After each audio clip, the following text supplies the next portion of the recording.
let's get into the pop roster and let's update on Kim Kardashian West and Kanye West, the divorce drama and the drama with Pete Davidson and Kanye's, possible assault charges and just all the cray-cray behavior that is going on with the Wests. Well, let's break it down. So after we met last week and had our discussion about Kim and Kanye sent, I guess, a truckload of roses. But after we talked, right? It's just the timeline. That was Well, we talked on Sunday. He did this on Monday, right? So Valentine's Day. And we put the podcast out on Monday. So he sent a truckload of roses, and on the side of the truck was, "My vision is crystal clear with K's." Okay, crystal. I guess Kim or Kardashian or whatever. Yeah, my vision is crystal. So that was a lot, right? And after that, I think Pete Davidson, who is dating Kim Kardashian, got an Instagram, and Kanye immediately followed him and said, all caps, followed. Yeah. Followed. I'm like, whoa, okay. And I think left a couple of comments, then he dirty deleted them. And he's made some posts about Pete Davidson's Hillary Clinton tattoo, which he got a few years ago, saying that he dated Hillary Clinton and that, he's shady because of his like of Hillary Clinton. And then I don't know if you also saw, he's calling out Corey Gamble, who dates Kris Jenner. Yes. And apparently there was an article that was released that has since been taken down. It was released by Hollywood Unlocked, and they claimed that Kris and Corey broke up, that Corey was caught kissing another woman, although the footage was very blurry. In any event, Kanye then makes an Instagram post, of course, and he shows a screenshot of the article, and he calls out Corey, and he says Corey hung out with Puffy's family. Then Corey moved on to Justin Bieber's entourage, and then he landed with the Kardashians, that he is like shady, like a grifter, and he praised Kris Jenner for everything she does, and I guess getting rid of Corey. And he also said that he had once thrown Corey out of a party because Corey was telling Kim what music it's just crazy. The big deal, though, is that he is contesting an aspect of the divorce, because what Kim is asking for is just to be declared single, so not married, and at a later date we will resolve custody and we will resolve everything else, but for right now I just want to be single. And she's asking the court to do this, and he's objecting, saying, well, but I want her health insurance. I mean, he's a billionaire, and he's saying, well, I want her health insurance, and wait, what about, like, if she dies, is she going to pay the debts that we both owe? And well, this and well, that, just kind of throwing all these objections at the wall to see what sticks, because he doesn't want to let her go. Yeah. And the thing is, their prenup, from what I understand, is ironclad. So I think these demands that he's making, or these objections, really aren't going to hold water. And I'm sorry, but this behavior is borderline criminal to me. Mm-hmm. Though I'm no lawyer, but this certainly is stalking. Right. And he's not willing to let go. This is stalking. She doesn't want to be with him. She wants to divorce. She wants to be declared single. She's already moved on. For whether this lasts or not, it doesn't matter. She is in another involvement right now. And he won't let go. And, sending flowers and all of this, Instagram. I mean, Kim has unfollowed him on social media. Right. Like, she's been trying all along to keep the peace and co-parent the best that she can under what I consider to be unrealistic situations. I mean, he is just, to me, he's off the wall. And I know you have a little difference of opinion about why maybe some of his behavior is the way that it is. But to me, it's disgusting. # disgusting. Horrible. But the thing that gets me about it is it's almost in some circles being normalized. Mm-hmm. Like, it's just, he loves her. But this to me is sick. There, I said it. It's sick. Right. Well, it's romance novel culture. Like, if if the hero wants the heroine, he pursues her, he steals her from the family, and he takes her to his castle, and he keeps her there until she falls in love with him. It's just like this way that we've been entrained to think about love. Hallmark. Exactly. It's Hallmark. It is. Well, now it's turned into a Lifetime movie, but it Right. started out as a Hallmark film. Right. It's not cute. And, I don't know that it would rise to the level of something like a criminal stalking, and I'm not sure if she has directly said, stop communicating with me in these different ways, stop doing this, this, and that, and then he has not done that. I know she did say, what you're doing is dangerous. Like you asking people to yell out KIMYE when they see Pete Davidson, like that can escalate into a dangerous situation for Pete. He also released a screenshot between Pete Davidson and him in which Pete Davidson is saying, hey, I just want you to know, I really respect you as a father. I would never get in, I'm paraphrasing, I would never get in the middle of anything you're trying to do with Kim with regard to parenting. I'm really hopeful one day that I'll be able to meet your kids and we could all be friends. Just a really gentlemanly, nice, direct message, to which Kanye replies, you are never meeting my kids, all caps. Yeah. Right? You are never. Yeah, he's just like, I dude, mean, has he no calls chill. Him Skeet. He calls him Skeet. What does that mean? Is that urban lingo for just a deadbeat, or what does that mean? Well, Skeet is another way to talk about ejaculating, based on what the Urban Dictionary is telling me. That's what I thought. Like skeet, skeet, skeet. That's what I thought. I was getting it confused with scat or scoot or shart or something, but it's the other. Suffice it to say, it's not a compliment. It is not a compliment at all. Well, and you know that I guess Kanye and Julia Fox broke up, which I can't. Have you seen the TikTok? Have you seen her interview where she's talking about being a muse for somebody safety for Yeah, well, she said she was stoned during that. I don't care. She released a statement and said she was stoned, and I'm like, but it throws me into an unreasonable rage because it's indicative of this weird affect that people put on in order to sound the vocal fry of it all, like in order to sound cool, which is a Kardashian thing, really. They are the queens of vocal fry. And who started that? Paris Hilton. Yep. So it all connects somewhere, but I mean, and let's not forget, Kanye also purchased a home right across from Kim. And so, like, if he is wanting to stalk her, or if he is wanting to continue to pursue her, that's nuts. So my question is, what's happening here? Besides the suggested mental health implications that might be happening with Kanye, this is an example to me energetically of someone who is just not, first of all, you probably didn't take full, first of all, before even that, you did something wrong. Like, if the rumors are true that Kanye cheated on the beautiful, the talented, the creative Kim Kardashian, then this is the fallout, the inevitable ramification of that. Now, marriages can be saved after infidelity. So my next question is, you did something wrong. Did you make it right? Did you take responsibility? Did you change your behavior? Or did you continue to do things or continue to do other things that called into question your character? So you wounded this marriage, and did you heal it? I don't know. Probably not. And the inevitable fallout is she wants a divorce now. And instead of just gracefully flowing with the karma of what happened because of what you did, you are fighting to get your family back, quote unquote. Is that what he's really fighting for, do you think, to get his family back? Or I kind of feel like he's obsessed with her and obsessed with the family, and it almost feels to me energetically, I like when I sit and I think about it, like preparing to talk about it today, I kept just seeing a trophy in my mind.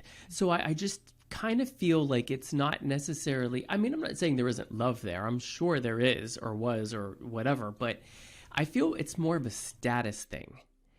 And you know, Kim wanted to get rid of him, not him dumping her. And I think if he would have dumped her, this would be a completely different scenario. But because she initiated it, I think it's wounded his very precious male ego, because he's very sensitive. He is. Clearly he's sensitive. Very much so. This behavior is a petulant child acting out. This is someone who is not matured enough. And you know, is he in his late 30s or early 40s? I mean, he's not a young kid. I want to say he's like mid 40s or higher. Okay. I'd have to look. You're behaving like kids in high school or junior high school behave. Right. So, you know, I don't think there's a lot of development there. Certainly not enough spiritual development, I don't think. I think, at his age, he should be elevated above a lot of that. But again, he is an artist, so artists are creative, and the energies are different, and you have some thoughts about his energies. So why don't you tell us about those thoughts? Because I thought that was I have a certain way of thinking about him, and then you brought this up, and it made me stop and sort of rethink his behavior. While I still don't approve of it, I think I have a little bit of a better understanding of where he might be coming from an energetic standpoint. I don't even know what I said because we've been talking about this every day. We're texting about it. Which part? What did I say about it? Well, you had mentioned that he's probably really intuitive, very like a sensitive, and not really knowing exactly how to sort of deal with that and express it. And it's just sort of, that's why he's kind of all over the place energetically. Right. Yeah. So he's misfiring and he's doing different things. Well, I have been thinking about it a little bit more because it's just, we're talking about this every week. And what I think, there's two things that are potentially happening. First and foremost, fixation is a symptom of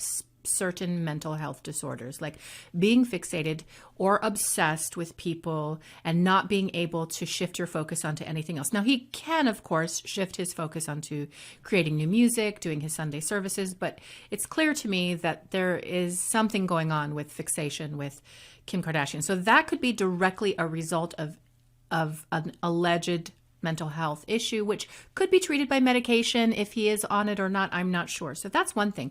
The second thing that I was thinking was that around the time his mom passed, Donda, who clearly is such an influence over his life, who he clearly loved to the ends of the earth and back, around the time that she died was around the time that he was interacting with and courting Kim Kardashian. I don't know exactly where the timeline was, but she was in his life, at least as a friend, I do believe.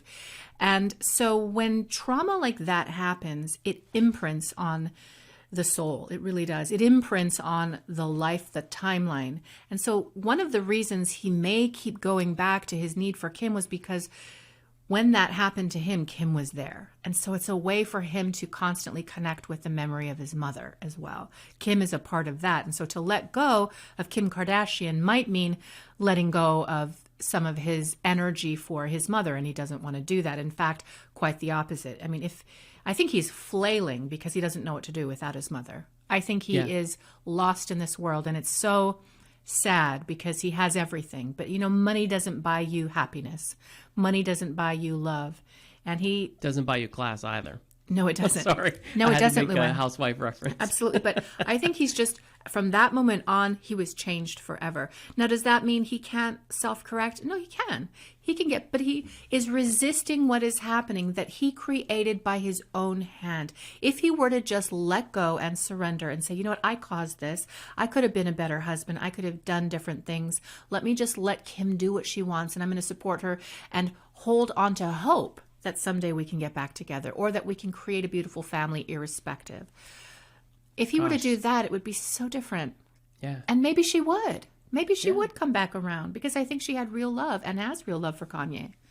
But that reminds me of these last couple weeks on Celebrity Big Brother. Lamar has been talking about Khloe. Oh my God, yes. And I'll tell you what, that cut me to the core because he truly is sorry for what he did. He knows that they will never get back together. Does he? Said, I don't know if he knows that. He said it. He said, he did her so wrong, and he understands why she would never want to talk to him again. And he said, he would like to sit down and have dinner with her and just apologize.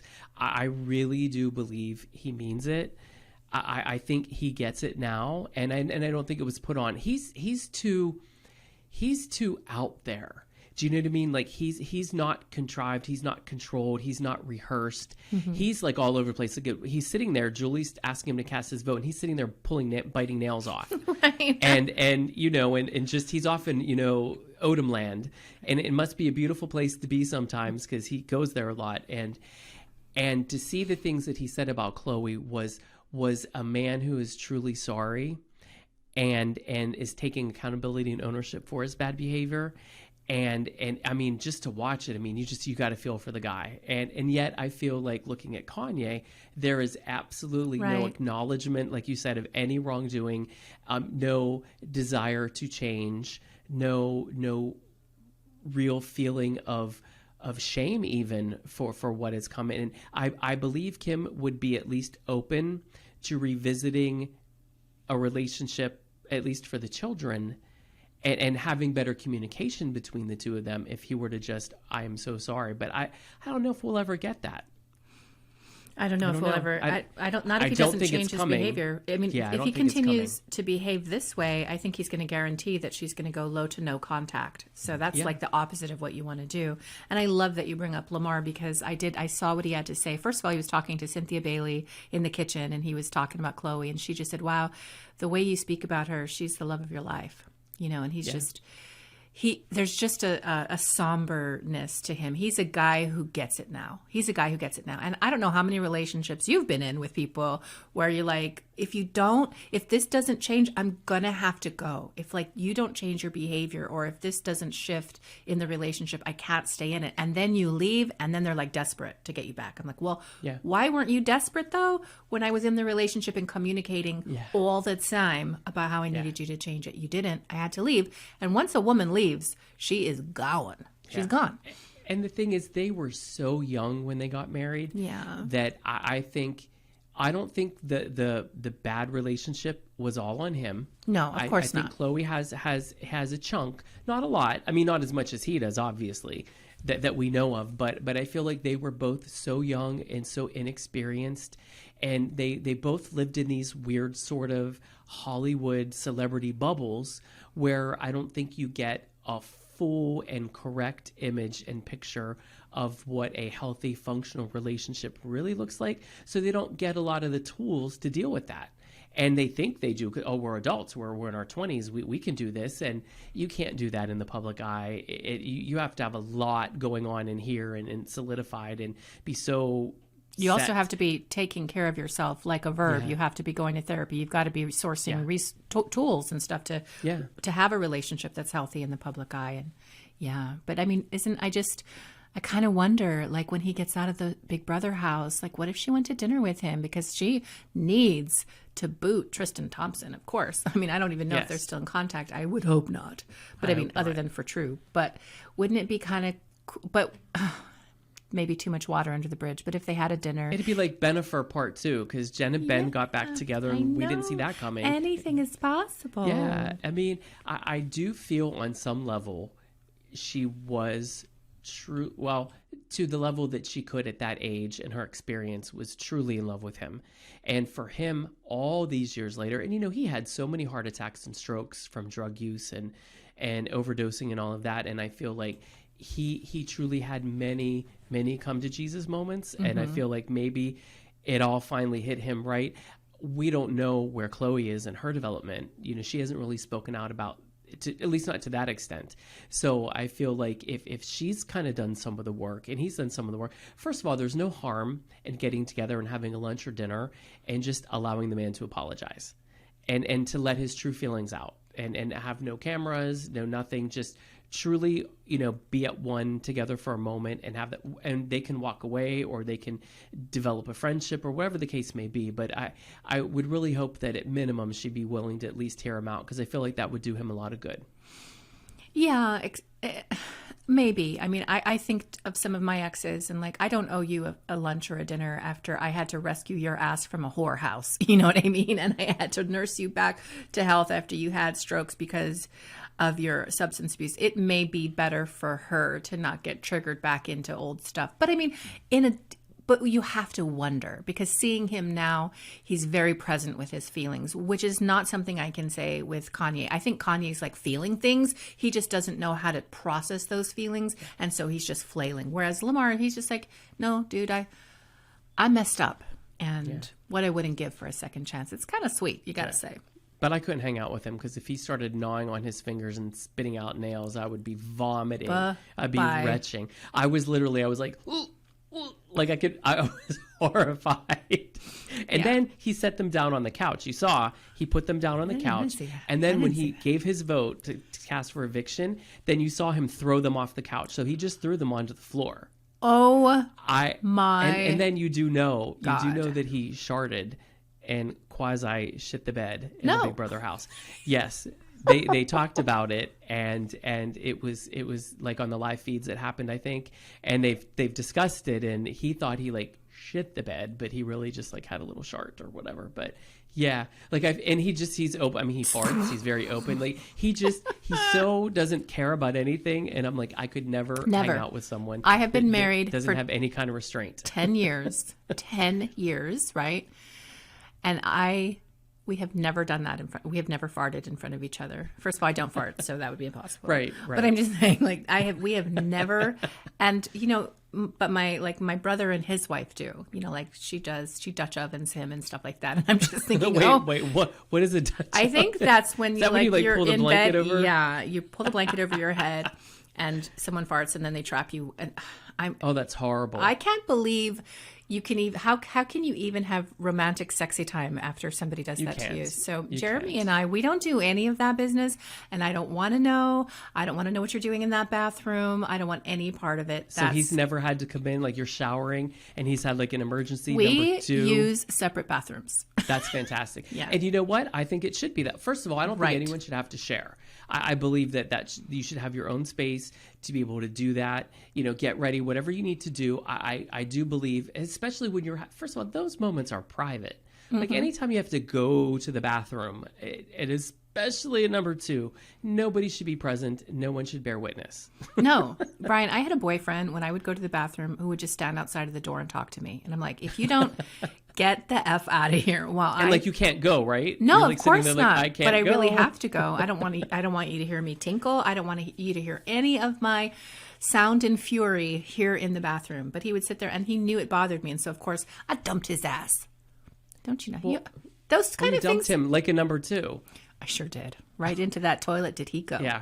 My mind is a little blown right now, and you have to bear with me while I pull myself together, because I'm a very visual person. Now I visualize you having to go to the bathroom, and it freaks me out because I just figured you didn't, and things just sort of evaporated on their own. Let it fall away. Let it fall away like so much detritus, like so much information, like white noise. It does. It's not real. No, not me. Not me, honey. Well, I mean, this whole existence is not real anyway, so we could just sort of say that that it's just part of that. Indeed. But like to put a pin in it, I've had suffocating relationships, and there's nothing more annoying and irritating. I can't even imagine what it is like for Kim with Kanye right now. Hello. No. Yeah. Well, we'll send her the best, and hopefully this will resolve itself soon. I think while the divorce could get settled within the year, I just have a feeling that his energy is so unsettled. I think it's going to be a while before we see any type of calm Kanye. Well, and it's escalating. It is escalating. Yeah. So what's the end game here? How bad is it going to have to get before somebody takes it seriously and does something? He's already potentially going to get charged with assaulting a person for asking for an autograph. So this dude may be unhinged, is all I'm saying.